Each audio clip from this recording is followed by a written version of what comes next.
بلوچستان کے ساحلی شہر اور سی پیک کے مرکز گوادر میں 25 دنوں سے جاری ماہی گیروں، مزدوروں اور شہریوں کے دھرنے نہ صرف تنازع کا شکار ہو رہا ہے بلکہ جمعرات کو اس میں گرفتاریاں بھی دیکھنے میں آئیں، جبکہ شام میں دھرنے کے مقام پر پولیس کی بھاری نفری بھی تعینات کر دی گئی ہے۔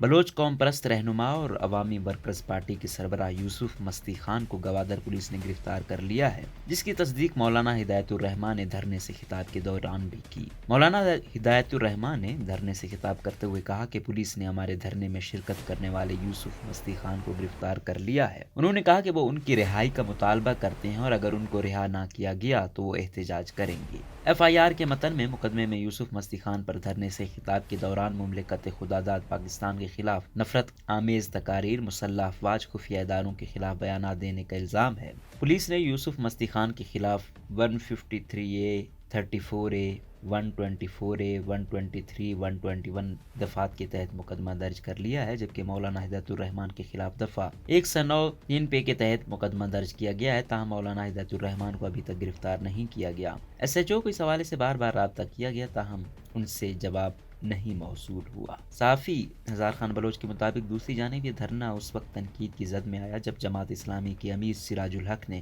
اس میں شرکت کر کے خطاب کیا۔ سوشل میڈیا پر کچھ لوگوں نے امیر جماعت اسلامی کے خطاب کو دھرنے کو ہائی جیک کرنے کی ایک کوشش قرار دیا۔ معروف لکھاری اور دانشور میر محمد علی تالپور نے سراج الحق کے خطاب کی ویڈیو ٹویٹ کرتے ہوئے کہا کہ اس طرح مولانا ہدایت الرحمان اور جماعت اسلامی گوادر اور بلوچوں کو ان کے حقوق دلائے گی، اپنا ایجنڈا پیش کرنے کے لیے عوامی حقوق کی جدوجہد کو ہائی جیک کر کے۔ اس کا ادراک گوادر کو حق دو تحریک، جسے بعد میں حق دو بلوچستان میں تبدیل کر دیا گیا ہے، کہ قائد مولانا ہدایت الرحمان کو بھی ہوا، جس پر انہوں نے دھرنے سے خطاب اور ٹویٹر پر جواب دیتے ہوئے کہا کہ سراج الحق ہمارے مہمان تھے اور وہ صرف اظہار یکجہتی کرنے آئے تھے۔ مولانا ہدایت الرحمان نے اپنی ٹویٹ میں لکھا، تجزیہ و تنقید کرنا اور رائے دینا ہر فرد کا حق ہے، یہ جمہوری معاشرہ ہے، اس پر کوئی قدغن نہیں، لیکن نیت پر شک کرنے اور الزام لگانے پر افسوس ہے۔ کسی مہمان کو خوش آمدید کہنا بلوچوں کی روایت کا حصہ ہے۔ مولانا فضل الرحمان، بلاول بھٹو، مریم نواز، جو بھی آئے گا سراج الحق صاحب کی طرح استقبال کریں گے۔ گوادر میں مقیم تجزیہ کار سلمان ہاشم سمجھتے ہیں کہ سراج الحق کی شرکت نے اس تحریک کے قائد مولانا ہدایت الرحمان کو نقصان پہنچایا،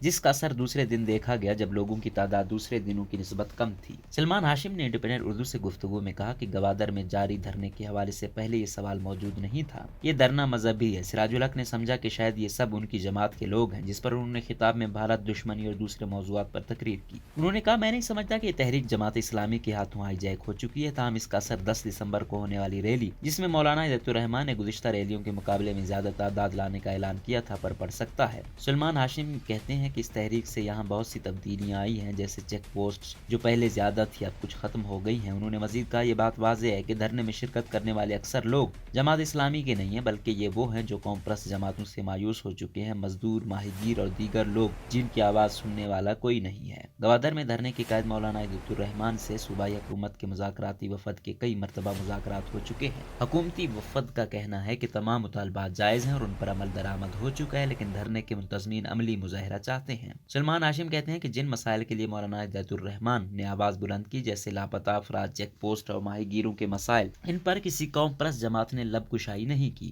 انہوں نے مزید کہا، اس وقت حالات جماعت اسلامی کے لیے موافق ہیں، کیونکہ اس سے پہلے اسے یہاں اتنی پذیرائی نہیں ملی جتنی اس بار ملی ہے۔ سلمان نے بتایا کہ گوادر کے 3 بڑے مسائل ہیں، ان میں سر فہرست ٹرولنگ ہے، جس پر حکومت نے سمندر میں 12 نوٹیکل میل تک پابندی لگا رکھی ہے۔ ان کا دوسرا مسئلہ سرحد سے تجارت کا ہے، جو پہلے ٹوکن سسٹم پر چلتا تھا۔ یہاں کے لوگ کبھی ایرانی تیل اور خوردنی تیل وغیرہ لاتے تھے، اسے بھی اب بند کر دیا گیا ہے۔ سلمان کے مطابق تیسرا مسئلہ وہ کشتیاں ہیں جو کوسٹ گارڈ نے پکڑ رکھی ہیں یا جن لوگوں کی گاڑیاں بند کی گئی ہیں۔ وہ لوگ اس وقت دھرنے میں زیادہ تعداد میں شامل ہیں جو اپنے ان مسائل کا حل چاہتے ہیں۔ سلمان کے بقول، میں سمجھتا ہوں کہ گوادر دھرنے کا تعلق سیاست سے زیادہ روزگار سے جڑا ہوا ہے۔ ادھر بلوچستان سے تعلق رکھنے والے صحافی اور تجزیہ کار ملک سراج اکبر، جو امریکہ میں مقیم ہیں، سمجھتے ہیں کہ جہاں مایوسی ہوتی ہے وہاں مذہبی قوتیں عوامی جذبات کا فائدہ اٹھاتی ہیں، اور گوادر میں بھی یہی ہوا ہے۔